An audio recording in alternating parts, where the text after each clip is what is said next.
That's audio synced. Alright.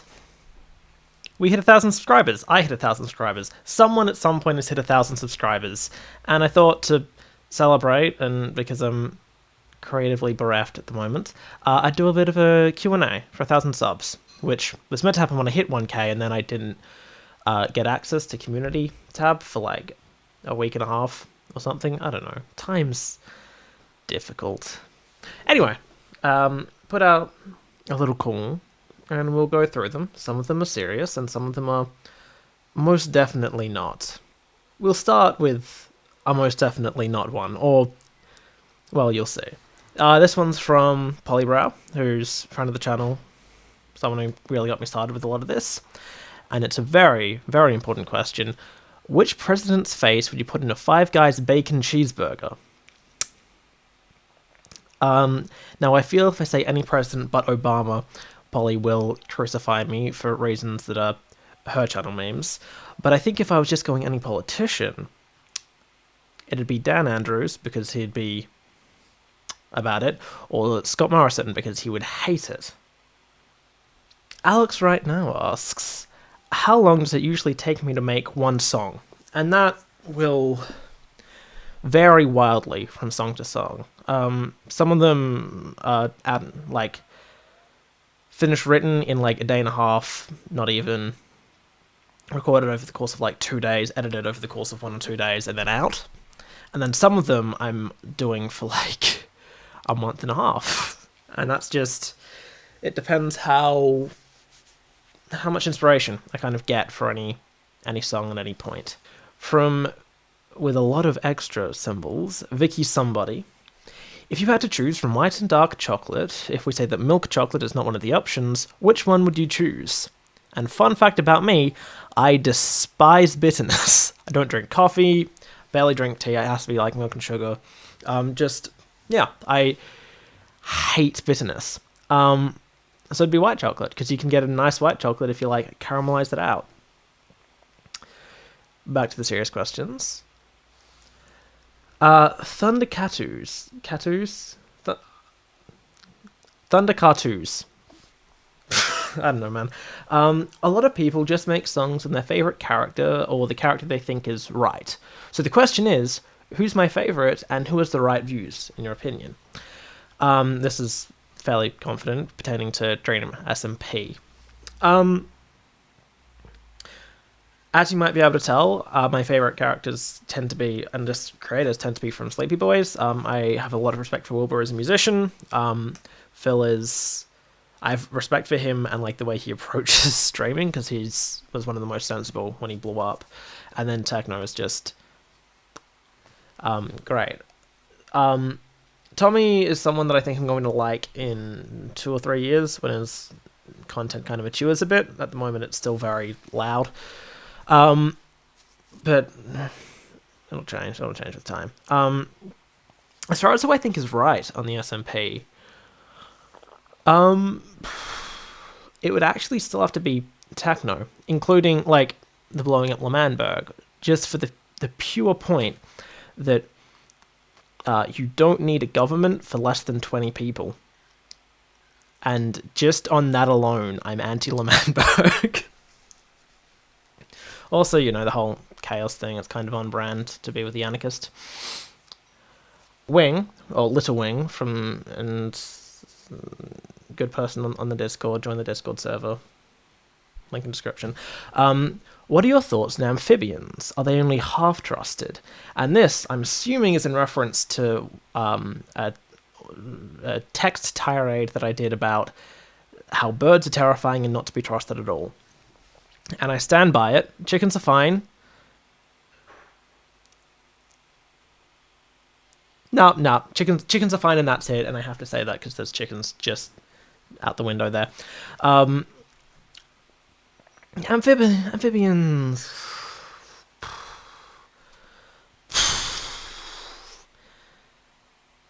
Depends on the amphibian, surely. Like, depends how avian your amphibian is, I suppose.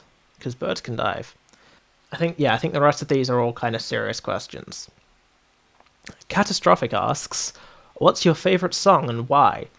And I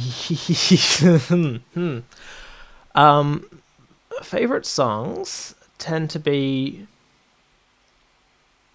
nebulous for me. I will listen to albums, just like run through entire albums at a time and have like favorites from those. So there's by Half Alive, there's an album called Now Not Yet, I think, which has songs like Still Feel and Runaway and Arrow and some really, really good songs on there. I've actually been listening to shanties recently. The most recent album by The Longest Johns has one called Bonnie Ship the Diamond.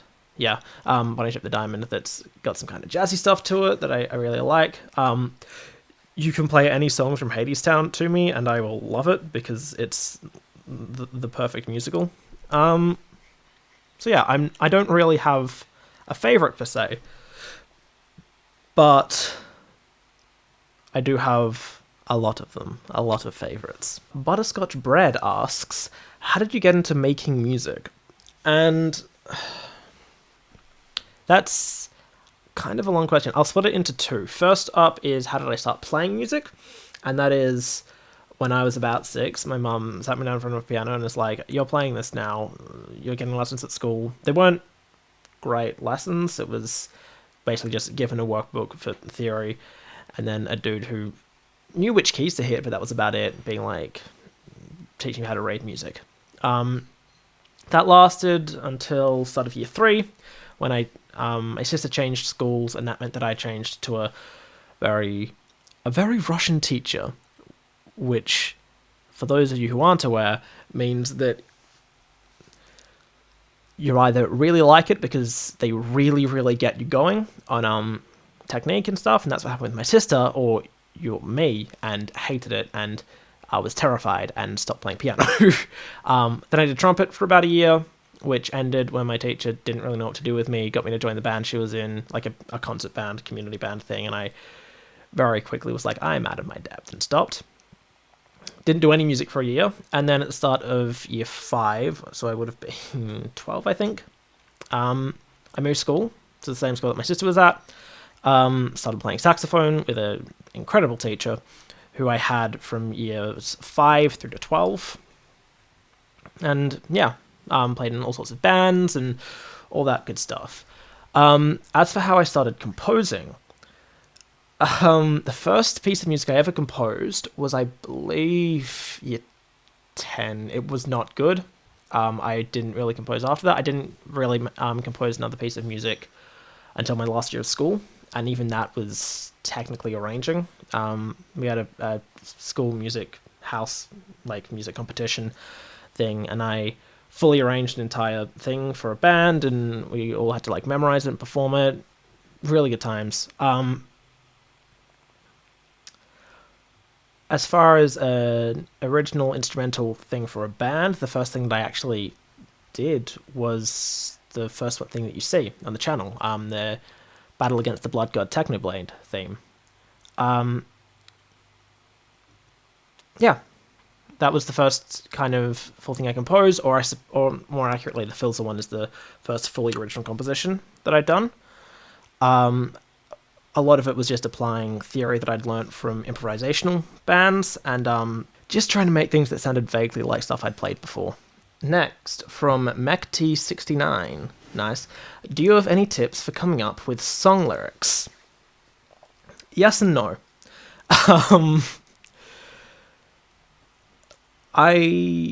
Song lyrics are something that I know significantly less about than I do actual musical theory, because I abhorred English classes and kind of avoided doing as much as I could in them, so I never really spent that much time on Poetic Device.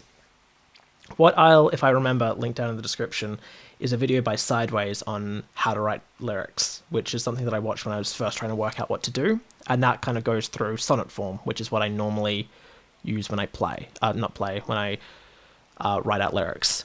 As far as my own process, I tend to start from a single line, a single idea.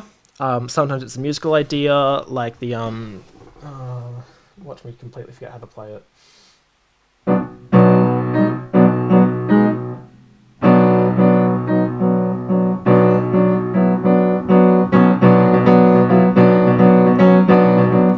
So sometimes it starts from a single idea, like in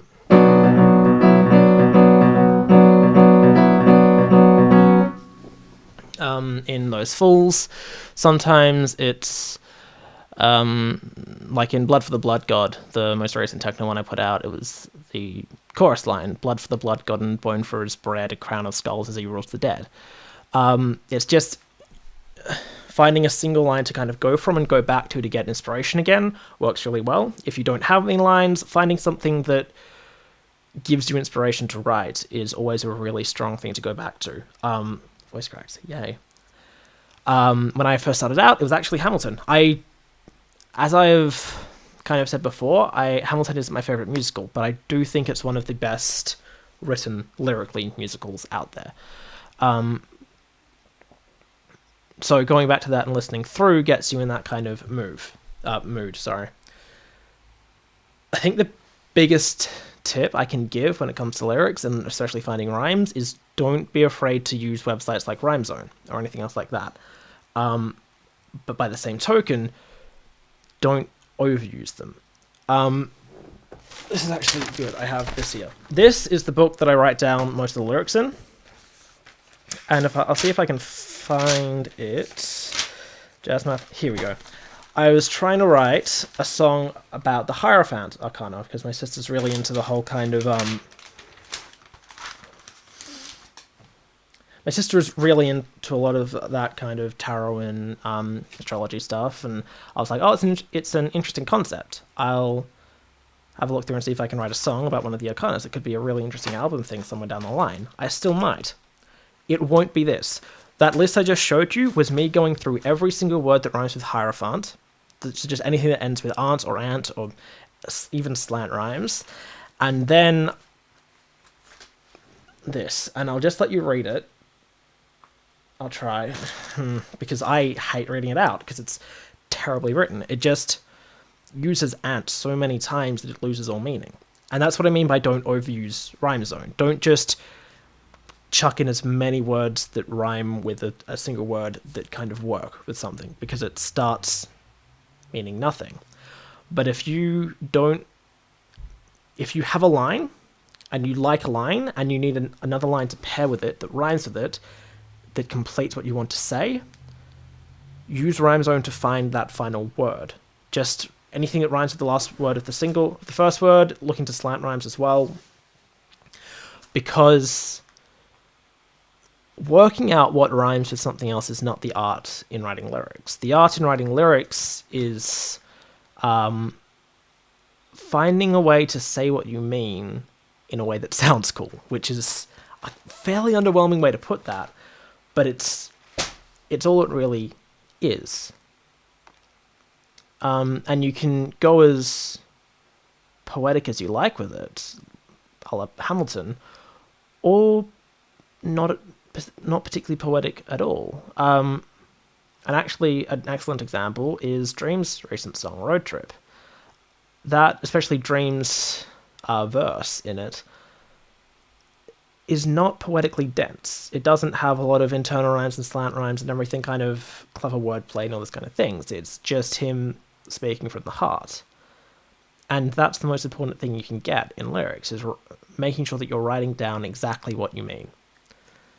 That was a very long and rambling response to the question, but hopefully something in there helps. And even if it doesn't, hopefully Sideways' video will. Finally, we'll get to the most important question of all. What are your thoughts on the 2K22 Tunguska self-propelled anti-aircraft weapon? And I have a lot of thoughts about this, and they are